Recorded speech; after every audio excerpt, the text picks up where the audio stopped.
Hey, everybody. Welcome back to another episode of Rent Prep for Landlords. This is episode number 301, and I'm your host, Eric Worrell.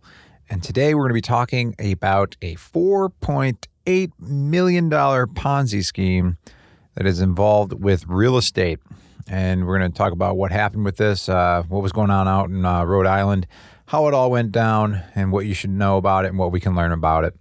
All right, guys, we're going to get to that right after this. Welcome to the Rent Prep for Landlords podcast. And now your host, Eric Worrell. So just a quick aside, I wanted to share a little little story from actually a few hours ago. I was having a meeting at the Rent Prep office here, and one of our employees who's developing into a really nice product manager for the company. So he's going to be helping us keep an eye on our product that we're developing. He mentioned something, and then I said, this kind of reminds me of that Tom Green show. And I don't know if you guys have ever heard of that show or know what that show was. It was this really goofy show. I don't know what channel it was on. Maybe like Comedy Central or something. I have no idea. But it was just like a late night talk show that was just really odd. But when I said it, I was like, he's not going to have any idea what I'm talking about. But he didn't know about the show. He didn't know about the person, the reference, anything. And I find this happening more and more as of late for myself, where I'm referencing things and people aren't sure what I'm talking about. I was reading something the other day. It was about Zion Williamson, who, if you're not familiar, number 1 overall pick in the NBA draft. And he broke some scoring record, those obscure statistics that sports seem to love, like scored over 25 points in 10 straight games in his rookie year while wearing mismatched shoes or something. But it was a record that, or at least a feat that hasn't been replicated since Michael Jordan was a rookie. So in his quote about it, he was saying that he's very familiar with him, and his mom used to make him watch a film of Michael Jordan. And I was like, wait a minute, like his mom used to make him watch film, like past tense, like Michael Jordan wasn't a basketball player at any point that he was interested in basketball. So I looked up Jordan's last year in the league, and it turns out that Zion Williamson was 3 years old when that happened. And for me, like I grew up watching Michael Jordan, big fan. Just used to, like, anytime I could. I didn't have cable TV, but anytime he was on NBC or anything, I would try and watch it. And now this guy who's taking the league by storm right now, like during his course of memories of his life, has never watched one live moment of Michael Jordan playing basketball. And I'm like, oh, yeah, I feel old with that. And I don't know. It seems like it being a reoccurring theme the last few weeks here. I took my first cholesterol pills a couple days ago, trying to get my cholesterol down.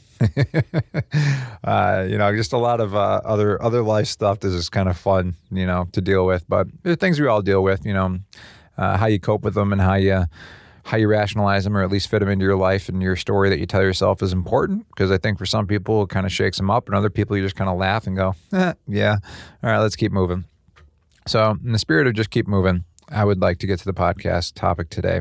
We are, as I mentioned, or maybe didn't mention, I might have recorded this, but we have an article from FBI.gov, which I don't know if I've ever been on this site. And it actually looks pretty good. Like, it looks like an official news site, which makes me think it's new. I don't know. Usually you see a .gov site and it's like the ugliest thing you've ever seen. It actually looks pretty sharp. But the title of it is Real Estate Ponzi Scheme. This was published on February 26th, 2020. And then underneath the title here, it says Rhode Island woman's fraud preyed on friends and neighbors. And it's got this kind of like drone footage shot of what I'm assuming is her house. Yeah, it's her house in East Greenwich, Rhode Island. And it is gorgeous. I mean, you got a really nice pool, just like, one of those houses that you're like, wow, like that looks like it's a video game or something. But it says that a Rhode Island woman who preyed on the trust of friends, family, and neighbors in a dubious investment scheme, one that gilded her reputation and lifestyle while fleecing her victims of $4.8 million, was sentenced this month to 8 years in prison. She was also ordered to pay back her victims. So Monique Brady pled guilty last July in a federal court to running a fraud scheme prosecutors have described as reprehensible, insidious, and depraved. Brady, 45, of East Greenwich, claimed her property preservation company, MNB, like Michael National Basketball. I guess I'm still stuck on that theme. had contacts to rehabilitate New England properties. She said she needed investments of $20,000 to $80,000 to pay subcontractors to perform the work. In return, investors were promised, now here's where your red flags are going to go up, right? A 50% yield once the rehabilitation work was complete. So in the end, investigators determined it was all a $10 million charade.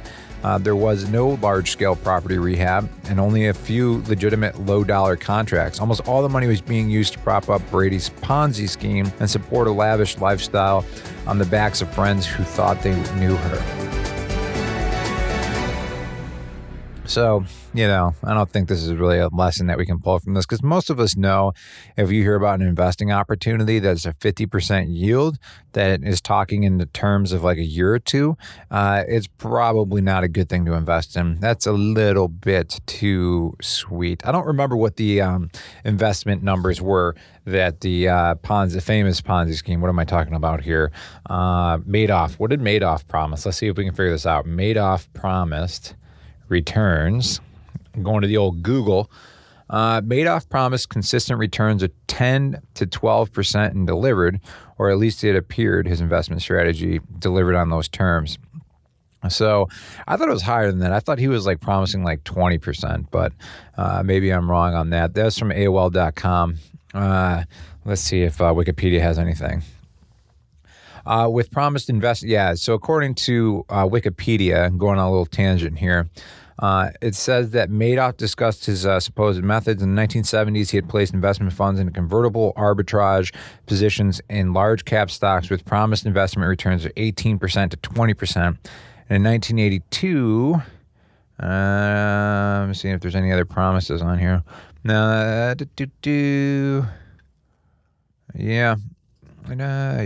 It looks like 18 to 20% too. So when you have somebody like Bernie Madoff, who is, creating these ridiculous promises anywhere from 10 to 20%, and somebody comes in and says, I can get you 50%, usually a pretty good red flag. So just something to chew on.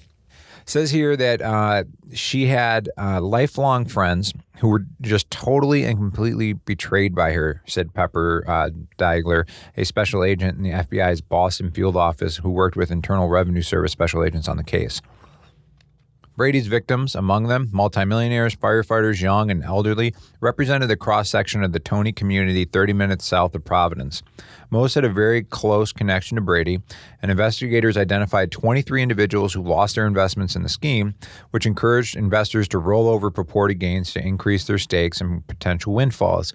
Some lost everything in the scam, which went on for at least 4 years before Brady was arrested on April 25th, 2019, as she prepared to flee the country.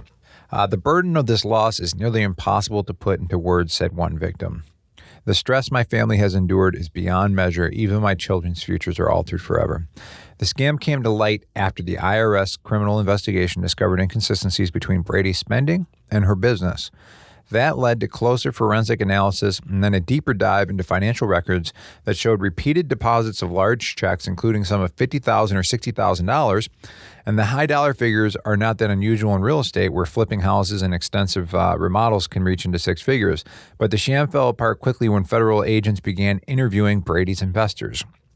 I can only imagine if you're somebody who's invested, let's say $20,000, $50,000 with a friend of yours, and then the FBI calls. I don't even know how this happens, right? Because they say the FBI never calls you. That's how those scams are, right? The FBI is not going to call you asking for your information. So let's say, however the FBI gets in contact with you and they want to talk about your friend who you're investing in. I mean, talk about a pit in your stomach. That's got to be like one of the worst feelings there. So it's saying here that essentially where the wheels came off of for her, said Special Agent Mark Homsey of the IRS Criminal Investigation Division, we were presenting them with records from these vendors where she did little or no actual work, and they're providing us with these promissory notes for $50,000 or $60,000 investments. That was really the turning point, the interview with these people. A 67-year-old victim with a quadriplegic husband and elderly parents with Alzheimer's and dementia said in a statement to the court that she lost both her life savings and her parents' savings to Brady's ploy. I cannot articulate the guilt that haunts me for having made such an irresponsible decision that was grounded in emotion instead of common sense. said the victim in an impact statement. Monique was fully aware of who I was as a caregiver, and she exploited that knowledge for her own selfish and criminal gain. You know what? I'll give this person credit because it's a pretty honest kind of response to that, because you think like, well, why would you ever spend your parents' money even on such a ridiculous 50% return? But they made a really good point. Sometimes you hear these things and logic starts to get suppressed a little bit and the emotions kick in and you'd be like, what if I am privy to one of the few guaranteed 50% return investments? Oh my gosh, like if I did 100,000, it'd be 150, and then the next year it'd be 225 if I reinvested, and the next year, you start playing those games.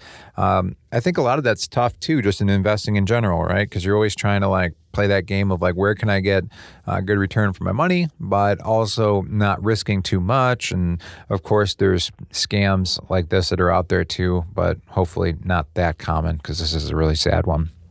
It says here, reading further, in all the self-styled preservation experts solicited investments for the projects on 171 properties, no work was ever performed on 98 of those. Prosecutors said Brady's conduct was as bad as they have ever seen in a Rhode Island fraud case. Brady even continued her scheme while incarcerated and awaiting sentencing. According to a February 6th sentencing memorandum, her misconduct included making more than 200 unauthorized phone calls from prison using other inmates' personal identification numbers. So I think there's also something to be said here, too, as far as if you're going to get into an investment deal with somebody. So perhaps you're just a silent investor and either they're promising you returns. Doing your due diligence and checking the numbers and making sure that they have a good track record and really digging into it are all very important. In this particular case, it probably wouldn't have been that much digging before you realized that maybe there was something up. But I think in these cases, though, it was the fact that all these people knew the person very well, so they probably didn't do a lot of digging because of that. Investigators said Brady's case is a cautionary tale for anyone considering a get-rich-quick scheme. Her victims thought she was their friend and that she was doing them a favor, letting them in on something too good to pass up, but in this case, it was all too good to be true. IRS agent Homsey said Brady's affluent friends were just as taken in as those who could least afford it. Oftentimes, these are people who are very successful in the business world, and they would say, if it wasn't Monique, I would have done much more due diligence, but they just had that implicit trust in her. Meanwhile, the investments were paying for Brady's extravagances, including a $9,400 monthly mortgage. I told you, that house looked nice. Trips to the tropics, Europe, multiple Super Bowls, a luxury shoe collection, and an elective plastic surgery that she paid for in cash. It wasn't until the scheme fell apart that its breadth became apparent. Evidently, Brady encouraged secrecy among her investors, another common ploy of scam artists and Ponzi schemes. She eschewed talking business in social settings, said FBI Special Agent Diegler. Potential investors might have seen that as a sign of class, while others might see a potential red flag. I guess if somebody tells you to keep a secret, always be wary of why you have to keep it a secret, Diegler said. So there's a nice little takeaway at the end too, right? If you got somebody offering you some sort of investment out there and they're like, hey, this is a limited time, blah, blah, blah, blah, blah, blah, blah, but don't tell anyone. You can't talk to anyone else about this. This is just for us. That might be a good, indicator that they're worried about you talking about something that's going to get them in trouble. So I learned a few things from this article, but more than anything, just found it pretty interesting. And it's good to know that FBI has a nicely functioning website here, the FBI.gov. I'm like very fascinated by this because I feel like I've never come across it. So there's that. And if you guys want to check out that article, we will have it in the show notes for you, along with any other resources mentioned on our podcast as usual. All right, guys, I hope you are having a great week, and I hope you never fall victim to a real estate Ponzi scheme, because it sounds awful. And I apologize for making light of that, because I know a lot of people have definitely have a tough time ahead of them because they fell victim to this. So hopefully doing these kind of updates once in a while kind of keeps you guys aware of what's going on out there and what to be maybe suspicious of. All right, guys, I hope you have a great week, and I look forward to catching up with you next week. Take care.